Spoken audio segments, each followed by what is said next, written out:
Good morning, James. Please confirm again the skylight time for ICD section. The skylight has been given for ICD from 9:20 to 12:00 hours. Okay, confirm. My name is TITUS. I work in Afrista under the Department of Track and Signaling as an assistant manager. So basically what we do in track and signaling, and we maintain the track from Mombasa all the way to Suswa. And I'm going to introduce to you what exactly track is all about and the components that pertain to track and the importance of track in terms of the railway efficiency and operations on a daily basis. So in track we have two sets, which is the all component of track entails the track substructure and the track superstructure. And the track substructure includes the ballast, the sub-ballast, the subgrade, and the drainages. And the track superstructure entails the rail strengthening equipments, and we also have the bridges and the bridge accessories. So basically track components include the track itself. It also includes the switch, for instance where we are at the moment. It also includes the fastenings that are used to be able to assemble the track together. Now the track substructure entails the ballast, which is this one, and below the ballast we have the sub ballast.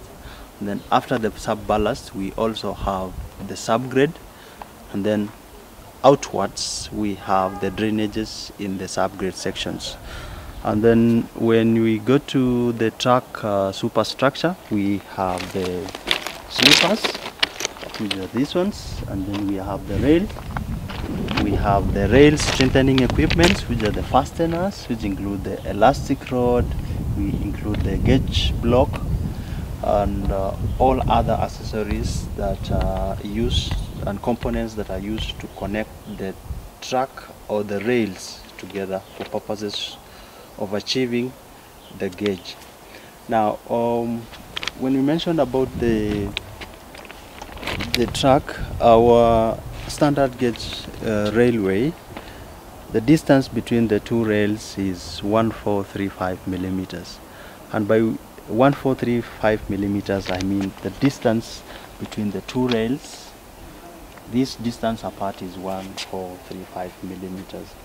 Now what we do as a track maintenance section is we ensure that the gauge between the two rails is not widened and is not narrow, and we do this by ensuring that we have equipments that we use to be able to inspect and ensure that the gauge is within the limits. When you encounter a gauge that is a bit wider or narrower, there are aspects that we take. For instance, I just mentioned one example, is that we open one of the fastenings, change the gauge block to be able to reduce or expand the gauge as it's required. So under normal circumstances, we should be able to have the line as perfectly as straight as possible. It has to be straight, it has to be uniform, it has to be smooth. And for sections that we have a curvature, one of the rails is, as designed during construction, is slightly elevated to be able to ensure that the centripetal force is achieved as the train moves with high speed. So these are some of the areas that we do maintenance on a daily basis to ensure that the parameters that were set during construction are continuously monitored during the operations of the railway line. Now we have sets of sections in the railway line that are very critical, and one of them is a curve section, and the other section is a turnout section. A turnout section is what we are seeing in front of us, and I'm going to introduce and explain exactly why the turnout section is very, very important in the railway line. You realize that our line is a single line, and for trains to be able to give way to another, we are supposed to introduce a turnout to be able to lead the train to a different line, so that it can give way to the other trains that are operating in the line. And one of the key components, as I said, is a turnout, which is very important when you want to turn or to direct a locomotive or a train to a different line so that it can give way to another. And I will just mention some of the important parts of the turnout that are very key in the operations and of the line. And the turnout has three key parts, which are this, what we call the switch part. We have the middle parts, and we have the frog parts, which you can be able to see. This is the frog section of the turnout. The switch part is the most important part of the turnout, as it leads the locomotive to different directions. You can see from the other side, the switch is directed to it's just positioned in a way that it can lead a locomotive to this particular line and close to the other line. So if you want to direct that locomotive to a different line, the switch has to move, and then it can go to the other direction.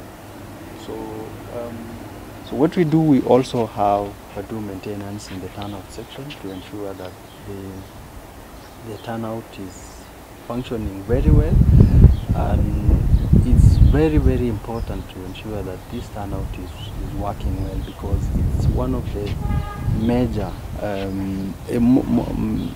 and important component of the railway. Why am I saying this? Because when you're operating the line, and every day you're dispatching trains into different directions, the turnout is very, very important, because it enables you to either direct a train to different line, direct a train to different position. And when that turnout is not okay or is malfunctional, then it means the operations of the SGR will not be achieved 100% as it should be. So those are some of the key areas that we do maintenance on a daily basis, and we have a team all along the line that ensures that whenever there is a fault in the line, it can be traced immediately and in real time. That at any given point, faults along the line is detected early enough, communicated early enough, and rectified within a very short time. This is important because the operations of the line should not be interrupted at any given time. And so this is it's a key area that we always look into as track maintenance team, to ensure that nothing at all times prevents the operations of the line, and the maintenance of the line is not interrupted. Now we have 7 different parameters of the line that are very key in terms of maintenance, and these key parameters include the gauge, which I've just explained, that is the difference between the two rails. Number 2 is the cross level, which is the height difference between the two rails. You will understand in curve sections, as I explained, one of the rail is a little bit elevated by design because of the centripetal force that the train experiences when it's moving at high speed. So it's a bit different in a straight or plain line and in a curve section. So the cross level difference is what we check on a daily basis. So on plain lines we check it has to be 0 or level, and in curved sections it should be in accordance with the designed super elevation that was put in what was designed at the time of design. Now the other aspect is what you call track longitudinal level. So the longitudinal level has to be even and it has to be smooth. So this is to ensure that when the locomotive is running along the line, it 100% achieves, the passenger achieves the comfort in the line without having some bumpy ride along the line. And then the other one is alignment. We also have to ensure that the line is not curved as it moves. It's supposed to be straight. So the other aspect that we check is what you call the rail cant. Sleepers are designed in a way that to have a specific cant, so that when the wheels, the flange wheel of the locomotive is supposed to sit and run at the center of the rail. So that is also ensured, that is always as designed, so that we ensure that continuous rail and operations and comfort of the passenger is achieved throughout the line. So the other areas that we also check is of course the rail auxiliary facilities, which include the fasteners. We ensure that the fasteners are in place throughout. We also ensure that the railway protective equipments like the fence along the corridor is in place, so that animals do not intrude, or even people do not intrude into the railway and they get knocked down as a result, leading to a serious safety concern. So the other areas we check is we also ensure that the bridge auxiliaries are in place, so that the functionality of the line is smooth and efficient throughout. So these are some of the major and key parameters that we check. At the end of these 7 parameters, we're supposed to achieve what you call a TQI, a track quality index, which in turn ensures that the track efficiency is 100% and achieved, and the track availability is also 100%. So all these concepts and aspects ensures that we have a track that is in perfect condition for smooth operations of the trains in the line. Thank you.